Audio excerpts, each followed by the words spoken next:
L'addiction au porno est une vraie drogue qui n'est pas assez prise au sérieux et qui est souvent cachée par des rires entre potes. Mais elle peut réellement impacter négativement la vie des gens. C'est comme tous les petits plaisirs de la vie, faut y aller avec modération.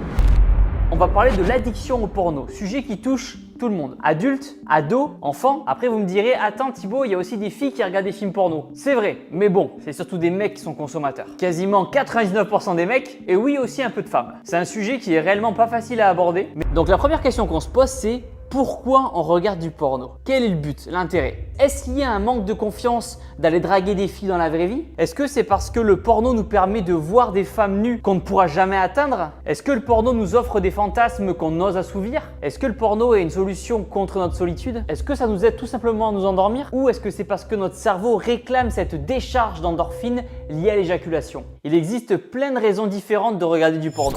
Déjà, essayons de comprendre ce qui se passe quand on regarde un film pour adultes. Hop, on se pignole, on a un orgasme et là hop, shoot d'hormones. Notre cerveau, oh, il est content, il est au paradis.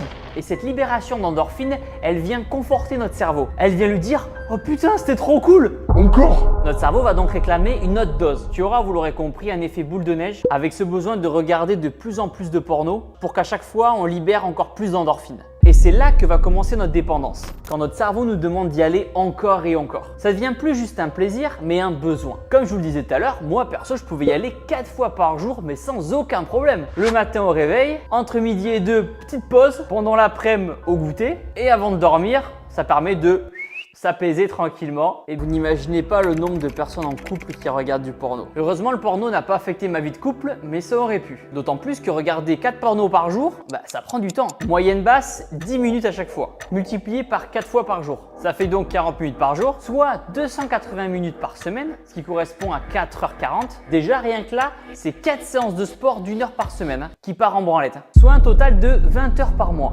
Voilà, vous vous rendez compte de la perte de temps. Vous n'imaginez pas le temps qu'on perd à rechercher la bonne scène parfaite pour envoyer la purée. Donc ayant arrêté aujourd'hui complètement, je suis 1000 fois plus productif dans mes projets. Aujourd'hui, de plus en plus, on est confronté à la pornographie dès notre plus jeune âge. Perso, mon premier porno, moi, c'était avec des potes, je devais avoir 13 ans. Si vous voulez que je vous raconte l'anecdote, allez voir mon autre vidéo sur le porno. Et par chance, heureusement que d'avoir regardé du porno aussi jeune, ça m'est pas affecté psychologiquement. Parce que j'étais un enfant, et quand on est confronté à un gangbang à 13 ans, ouf, faut digérer les images quoi. Donc heureusement, moi, ça m'a pas affecté psychologiquement, mais c'est pas le cas de tout le monde. Pour certains, voir de telles images à un si jeune âge, ça va littéralement gâcher leur enfance. Vous allez dire que j'abuse et que j'en fais trop? Lisez les témoignages que les gens mettront sous cette vidéo. Vous verrez comment le porno peut ravager le cerveau. Ce que je trouve dramatique, voire terrible, et là-dessus il y a un vrai sujet, c'est que depuis ma génération, moi je suis né dans les années 90, on a littéralement fait notre éducation sexuelle avec le porno. Pas d'explication en famille, rien à l'école. À rendre le sujet tabou, au final les jeunes ils s'éduquent comme ils peuvent. Et parfois pas de la meilleure des manières. Parce que je doute que confier son éducation sexuelle à X vidéos, ce soit la meilleure des manières possibles. Donc s'il y a des parents ou des futurs parents qui regardent ma vidéo, n'hésitez pas à parler de sexualité avec vos enfants. Bien sûr, ne leur forcez pas à en parler s'ils ne veulent pas, mais montrez simplement que vous êtes ouvert sur le sujet et que s'ils ont des questions, vous pourrez y répondre. Ça permettra à vos enfants que sexuellement, ils feront pas de bêtises, ils se protégeront et ils se mettront pas en danger inutilement. Il est aussi bon de rappeler que le porno n'est pas la vraie vie. Comme je vous le disais tout à l'heure, moi mes premiers pornos, ça devait être vers 14-15 ans. Et mon premier vrai rapport sexuel à presque 18 ans. Aujourd'hui, j'ai 33 ans, donc j'ai quasiment fait 20 ans de relation avec le porno. C'est ouf hein, quand on y pense.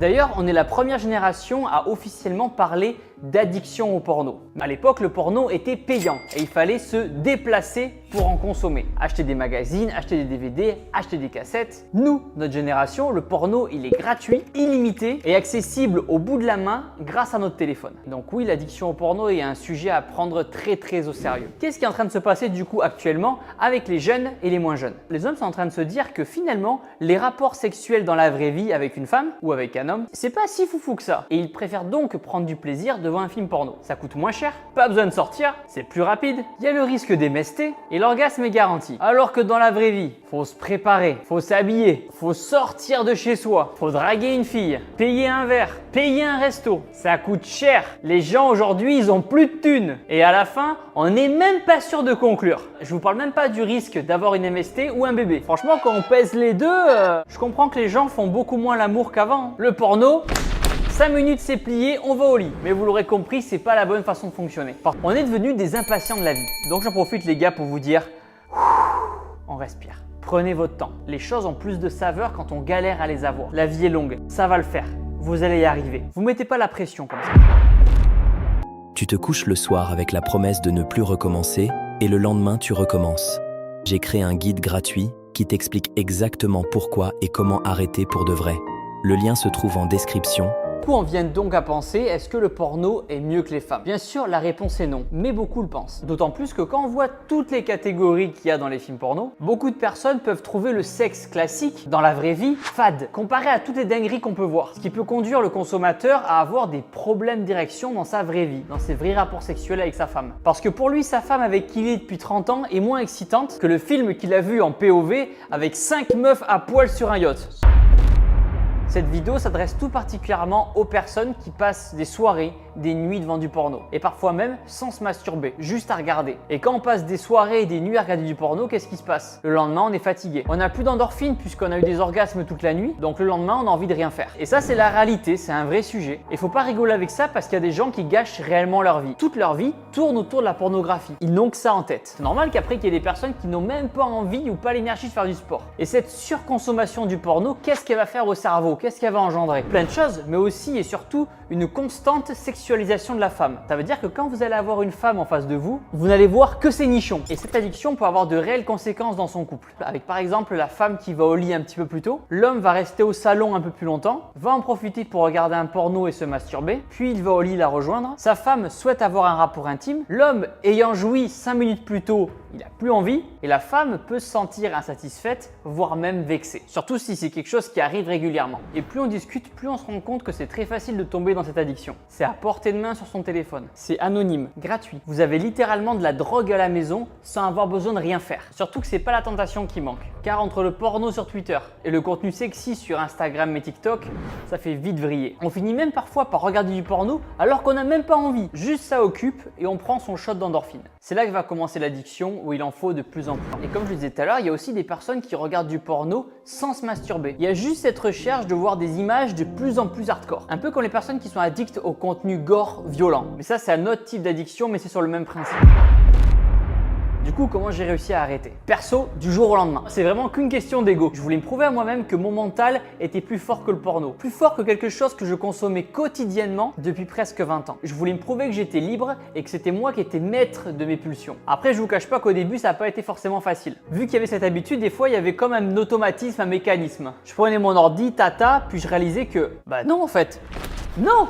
On referme l'ordinateur, c'est moi le chef là. Mais je suis conscient que tout le monde ne peut pas y arriver comme ça d'un claquement de doigts. L'objectif va donc être de reprendre le contrôle sur votre cerveau et vos pulsions. Et pour ça, il y a plusieurs astuces. 1. Unfollow toutes les meufs qui ont un OnlyFans et que vous suivez sur Instagram juste parce qu'elles sont bonnes. On en a rien à foutre de leur vie. Concentrez-vous sur votre vie à vous. C'est vraiment important que vous fassiez du tri dans les gens que vous suivez sur Instagram et sur TikTok. Parce que si vous suivez, likez et commentez que des meufs comme ça, votre algorithme il se dit quoi? En face de moi, j'ai un dalleux. Et du coup, je vais lui proposer encore plus de contenu comme ça. Donc débarrassez-vous de toutes ces meufs, arrêtez de liker, commenter, partager ces vidéos. Si vous voulez liker du foot, liker de la muscu, du ping-pong, ce que vous voulez, mais le but ça va être de reprendre le contrôle sur votre algorithme. Et du coup, ça va diminuer drastiquement votre fréquence de masturbation. Dans mon cas, comme je vous le disais, je suis passé de 4 fois par jour à peut-être aller une fois toutes les 2 semaines. Vous imaginez le temps gagné? Et avec cette diminution de la fréquence de vos masturbations, vous allez voir que le sexe n'est plus du tout au centre de vos esprits, de moins en moins. Vous allez vraiment vous concentrer sur autre chose. Après, bien sûr que vous pouvez avoir des rechutes. Ça arrive. C'est normal d'avoir des rechutes. Ça fait partie du processus pour arrêter complètement. Mais quand vous avez ces rechutes, essayez d'identifier pourquoi. Vous êtes seul et vous vous ennuyez? Si c'est le cas, allez bosser avec des amis, allez bosser dans des médiathèques, car oui, je doute que vous regardiez un porno devant tout le monde dans la médiathèque. Une autre astuce qui peut vous aider pour diminuer votre consommation, c'est regarder des films plus soft.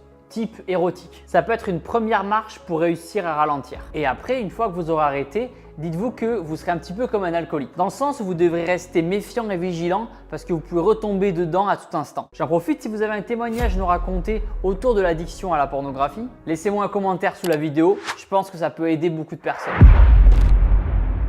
Du coup, qu'est-ce que ça m'a apporté moi d'avoir complètement arrêté? Déjà, 1, du temps. On en a parlé tout à l'heure. De 2, plus d'énergie. Même si j'en ai toujours eu, je trouve que j'en ai encore plus. J'ai plus d'énergie car je gâche pas inutilement mes doses d'endorphine. J'utilise cette énergie pour être productif dans ma vie. Sport, travail, relations. De 3, je prends beaucoup plus de plaisir dans mes rapports intimes avec ma partenaire. Comme j'ai beaucoup moins d'orgasmes qu'avant, maintenant quand j'en ai un, C'est le 14 juillet. De 4, je suis content de ne plus financer indirectement l'industrie du porno qui n'est pas très éthique vis-à-vis du travail des acteurs et actrices, avec littéralement des catégories porno où des femmes se font frapper, violer, pisser dessus, voire même encore plus hardcore, avec une banalisation de l'inceste complètement décomplexée, des actes entre step-brother, step-sister, des belles-mères, des beaux-pères, des grands-parents, des actrices de 18 ans qui ressemblent à des enfants. Non, non, non. Car après, il y a des gens qui vont penser que c'est la réalité et qui vont se mettre à reproduire ce qu'ils voient dans les films. Et ça, bien sûr, sans le consentement de leur partenaire. La femme, on la respecte dans la vie et au lit. J'accorde beaucoup moins d'importance au sexe dans mon quotidien. Comme tout le monde, j'adore faire l'amour. Mais si je ne le fais pas pendant un mois, c'est pas grave. Je pense donc beaucoup moins à ça et ça occupe beaucoup moins mes pensées. Ça m'a fait réaliser que le sexe, c'est pas quelque chose de vital. Manger, salé. Dormir, boire, aller à la muscu, salé. Mais le sexe, non. Non, en vrai de vrai, j'ai gagné en ego. Tout simplement parce que j'ai réussi à dompter et à canaliser mes pulsions. C'était un réel challenge et défi pour moi. Et tout le monde n'y arrive pas, donc je suis fier de moi. L'addiction au porno est une vraie drogue qui n'est pas assez prise au sérieux et qui est souvent cachée par des rires entre potes. Mais elle peut réellement impacter négativement la vie des gens. C'est comme tous les petits plaisirs de la vie, faut y aller avec modération. Tu te couches le soir avec la promesse de ne plus recommencer et le lendemain tu recommences. J'ai créé un guide gratuit qui t'explique exactement pourquoi et comment arrêter pour de vrai. Le lien se trouve en description